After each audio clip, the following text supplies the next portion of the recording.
오늘 우리가 볼 말씀은 사무엘하 14장 25절부터 29절까지의 말씀이 되겠습니다. 25절 말씀부터 읽겠습니다. 온 이스라엘 가운데서 압살롬같이 아름다움으로 크게 칭찬받는 자가 없었으니 그는 발바닥부터 정수리까지 흠이 없음이라. 그의 머리털이 무거움으로 연말마다 깎았으며 그의 머리털을 깎을 때 그것을 달아본즉 그의 머리털이 왕의 저울로 200세겔이었더라. 압살롬이 아들 셋과 딸 하나를 낳았는데 딸의 이름은 다말이라. 그는 얼굴이 아름다운 여자더라. 압살롬이 이태 동안 예루살렘에 있으되 왕의 얼굴을 보지 못하였으므로 압살롬이 요압을 왕께 보내려 하여 압살롬이 요압에게 사람을 보내 부르매 그에게 오지 아니하고 또다시 그에게 보내되 오지 아니하는지라. 아멘. 자, 오늘 본문은 이 압살롬에 대한 설명이 나오기 시작하죠. 그런데 이제 앞으로 계속 보겠지만 압살롬의 내면, 즉 그의 지혜나 그의 경건 생활이나 신앙적인 그런 언급은 하나도 찾아볼 수가 없어요. 아버지가 다윗이잖아요. 하나님께 기름 부은 날. 그런데 그런 언급은 하나도 찾아볼 수 없고 다 외모 얘기만 나올 뿐이다. 이걸 먼저 눈에 띄는 거예요. 우리가 부모로서, 자식을 둔 부모로서 한번 생각해 봅시다. 부모가 자식에게 전해줄 것은 무엇입니까? 물론 유전인자를 남기니까 외모가 닮을 수도 있고 다 비슷하게 닮은 게 자식이겠죠. 또 좋은 교육을 시켜주기 위해서 노력할 수도 있겠죠. 그런데 가장 중요한 것은 뭐예요? 믿음의 모습을 보여주는 거예요. 이건 물려받기가 쉽지 않아요. 여러분 잘 생각해 보세요. 우리가 믿음을 전하라, 믿음을 전하라. 전할 뿐이지 사실은 받는 사람에게 달려있는 문제잖아요. 그렇죠? 그 은혜 받는 것은 자기 몫이에요. 그러나 그래도 우리는 믿음의 선진으로서 그 모습을 남겨야 되겠죠. 근데 오늘 본문은 뭐라고 나와 있어요? 압살롬에 관한 기록은 온 이스라엘 가운데서 압살롬같이 아름다움으로 크게 칭찬받는 자가 없었으니. 얼마나 얼굴이 잘생겼으면 이랬을까. 온 이스라엘에서 가장 아름다운 청년이었다는 것을 강조합니다. 즉 이 말은 이스라엘에서 인기 있는 젊은이였다 하는 그런 뜻이에요. 아마 한국에서는 우리 시대에는 뭐 장동건이나 정우성 정도 되지 않았을까. 그랬겠죠. 그러면서 발바닥에서 정수리까지 흠잡을 데가 하나도 없었다. 세상에 흠이 하나는 있을 텐데 아주 특별한 외모를 가지고 태어났나 봐요. 그러니까 이런 압살롬의 인기는 아마도 요압이 그를 예루살렘으로 데려온 이유 중 하나였을 거라고도 추측할 수 있다는 거예요. 이게 포인트예요. 왜 압살롬의 외모를 난데없이 여기서 이야기하고 나왔을까? 압살롬이 많은 사람들을 끌어모을 수 있는 이유가 바로 그의 대중적인 인기, 외모 때문이었다 하는 것이죠. 모든 이스라엘 중에서 아름다움으로는 그에게 필적할 사람이 없었다고 하지 않습니까? 하지만 내면의 아름다운 점이 전혀 없다 하는 것이 그 초라한 칭찬에 지나지 않는다. 그게 결정적인 약점이 되는 거예요. 아름답게 행동하는 자가 아름다운 사람이에요. 아름답게 말하는 자가 아름다운 사람이에요. 이걸 잊지 마세요. 그리스도인이라고 하면서 기껏 예배를 잘 드리고 나서 아름답지 못한 행동과 예배를 말을 한다면 그건 부끄러운 모습이에요. 외모가 아름답고 균형 잡혔다 하더라도 불미스러운 더러운 영혼이 거할 수가 있어요. 압살롬의 경우가 바로 그런 경우라는 것이죠. 그의 몸이 외형적으로는 발바닥부터 정수리까지 흠이 없었다 할지 모르겠지만 사실 그의 마음은 상처투성이었어요. 금투성이었어요. 아마 사람들과 또 다윗까지도 그를 그냥 내버려둔 이유는 그의 외모적인 아름다움 때문이었을 수도 있어요. 외모라는 것이 사람의 마음을 기쁘게 할 수도 있으니까. 그죠? 그러나 그게 전부가 아니라는 사실을 우리는 앞으로 보게 될 것이에요. 26절에 설명이 또 나와요. 그의 머리털이 무거움으로 연말마다 깎았으며 그의 머리털을 깎을 때에 그것을 달아본 즉 그의 머리털이 왕의 저울로 200세겔이었더라. 압살롬의 외모를 두드러지게 보이게 한 것은 무엇보다 그의 많은 머리털 때문이었다 얘기하는 거예요. 그 머리숱이 굉장히 많고 빨리 자랐던 것 같아요. 당시 이스라엘 사회에 있어서 머리털은 힘의 상징이고 삼손을 떠올리면 되죠. 또 미의 상징이죠. 오늘날도 그렇잖아요. 빨리 자란다는 것은 힘의 왕성함을 의미하는 것일 수 있고 숱이 많다 하는 것은 히브리인들에게 있어서는 헤아릴 수 없는 것이라는 개념을 지니고 있거든요. 신비로움, 아름다움 그런 것을 뜻한다는 거예요. 요즘 사람들도 그렇게 살아요. 그러니까 이런 모든 것들이 다 백성들에게 좋은 인상을 심어줬던 것이 분명합니다. 그러나 결국 우리가 알다시피 이제 18장에 나오지만 압살롬은 후에 그의 자랑거리인 머리털로 말미암아 죽어요.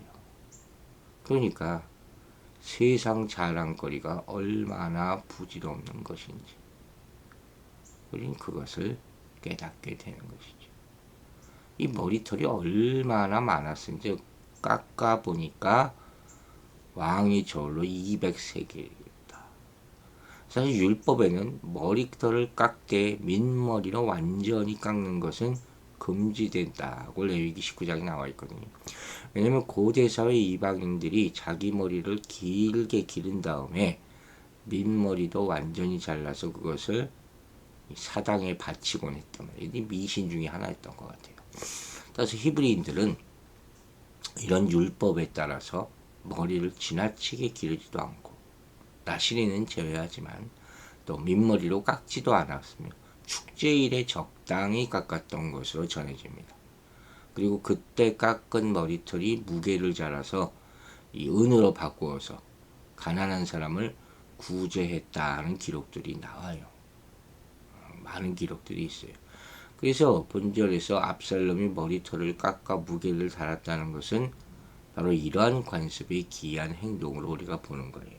이런 얘기도 알면 흥미로울 수가 있죠. 그런데 여기서 왕의 저울로 200세겔이라 그러잖아요.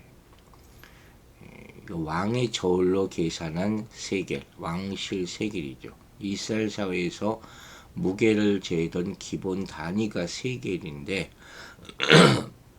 이는 보통 세겔이 있고 왕실 세겔이 있고 성소 세겔이 있어요. 다 틀려요. 그 왕실 세겔은 보통 세겔의 5분의 1을 더한 중량이 조금 더 무겁죠.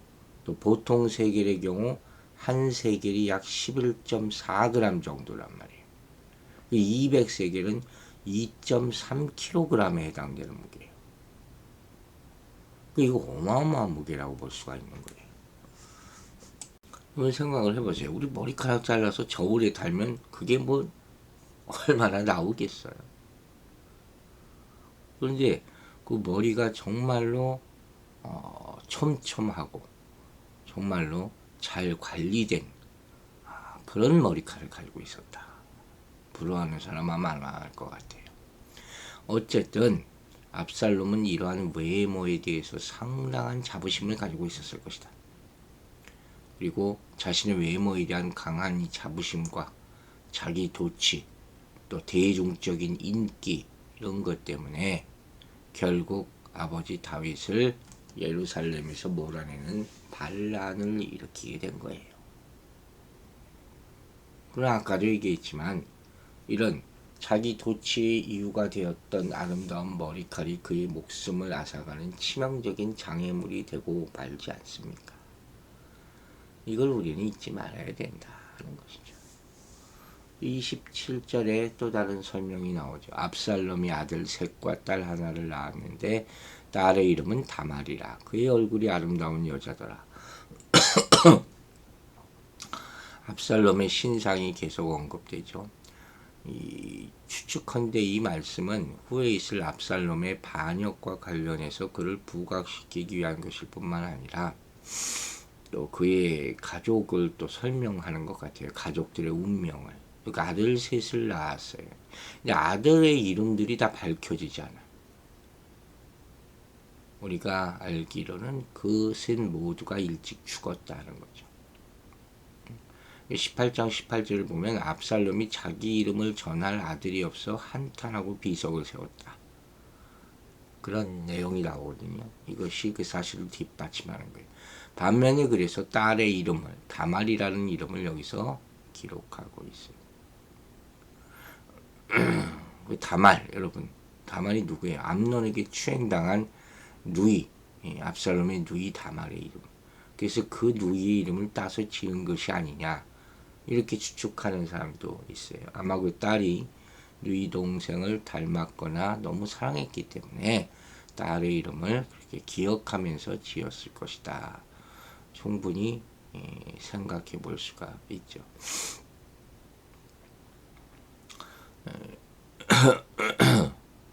여기서 우리가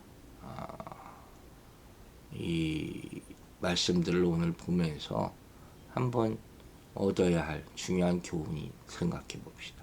그게 뭐겠어요, 여러분? 다 지금 25절부터 말씀은 외모에 대한 얘기만 하고 있잖아요. 그걸 조심하라는 경고를 우리에게 주는 거예요. 특별히 교회에 대한 말씀으로 오늘 말씀을 볼 때 교회는 외적인 조건을 중요시하면 안 돼요. 외적 조건을 갖추는 것을 목표로 삼아서는 안 된다는 거예요. 우리가 보듯이 압살롬은 온 이스라엘에서 가장 아름다운 외모를 가졌지만 내면이 약해. 하나님과 상관없는 자야. 이게 가장 큰 문제예요. 우리도 마찬가지예요. 외적으로 아무리 좋은 면모를 갖춰도 내면에 하나님의 뜻이 서 있지 못하면 소용이 없어요. 교회는 또 한 가지. 사람의 칭찬보다 하나님의 인정을 받기 위해서 했어요. 압살롬은 사람의 칭송을 받았으나 하나님의 칭찬과는 상관없는 자였어요. 여러분, 사람의 생각과 하나님의 평가는 다른 거예요. 사람의 생각은 허망한 길을 따르고 하나님의 뜻을 찾는 교회는 영생의 길을 걸어간다 하는 것을 잊지 마시기 바랍니다. 즉 교회가 건물과 같은 외적인 가치에만 집중할 뿐 하나님의 뜻에 올바로 서 있지 못할 때는 신앙적 어려움이 닥칠 때 금방 무너지는 것이죠. 복음을 전하지 않는다면 외적인 것만 추구한다면 거기서 믿음의 성장이 이루어질 수가 없다 하는 그 말씀을 하는 거예요. 한국을 보면 교회가 무리하게 건축들을 참 많이 했어요. 그래서 지금 비제다 넘어가고 경매에 붙여지고 이런 일들이 비일비재해요. 옛날에 그럴 때가 있었어요. 건물만 지어놓고 교회 간판만 붙이면 자동적으로 성장하는 줄 알았어요. 그것이 잘못된 거예요. 그게 우상이란 말이에요. 헛된 신화. 교회는 복음을 전하는 곳으로서 세워지는 곳이죠. 그렇지 않으면 하나님과 아무 상관이 없는 사람의 모임이 될 뿐이다 하는 것을 명심해야 될 것입니다. 이제 28절과 29절에 앞으로 어떤 일이 벌어질 것을 암시하게 되는 말씀이 나와요. 압살롬이 이태 동안 예루살렘에 있으되 왕의 얼굴을 보지 못하였으므로, 앞서 24절에서 다윗이 보지 못하게 하지 않습니까?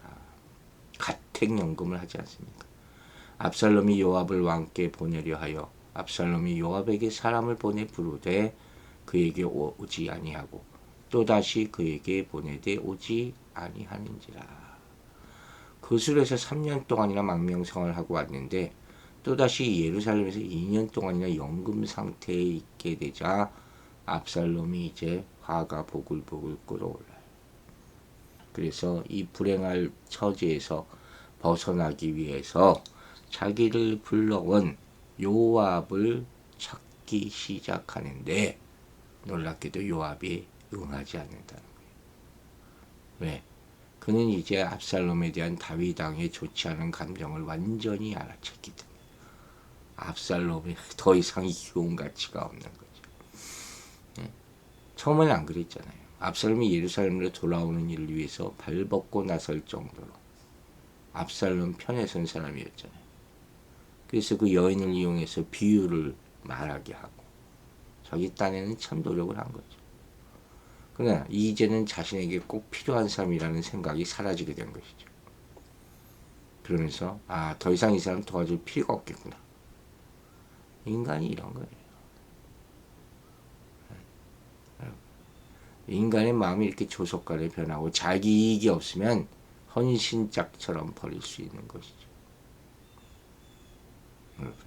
다윗은 어땠을까? 아마 압살롬은 보고 싶었을 거예요. 그러나 그의 자존심과 여러 가지 사람의 시선들이 있었기 때문에 또 그렇지도 못하는 이런 모든 상황들이 결국 어떻게 돼요? 압살롬에게 한을 품게 되고 결국 반역을 일으키게 된다 하는 것이. 참, 이 이야기들을 보면서 여러분, 우리가 사람을 대하는 일이 얼마나 참 조심스러운 것이고 하나하나 일을 처리하는 것들, 그런 것들이 얼마나 신중하게 해야 되고 얼마나 우리가 사람의 내면을 살펴야 되는 일이 중요한 것을 깨닫게 됩니다. 우리 모두에게 큰 교훈이 돼서 경계가 되어서 하나님 중심으로 살아가는 모습들로 변하게 되기를 주의 이름으로 축원합니다. 기도하겠습니다. 아버지 하나님, 새로운 한 주가 시작되는 아침에 이 말씀 주심 감사드립니다. 우리의 마음의 중심이 세상의 외모에 화려한 것이 아니라 하나님의 말씀에 있게 하여 주시옵소서.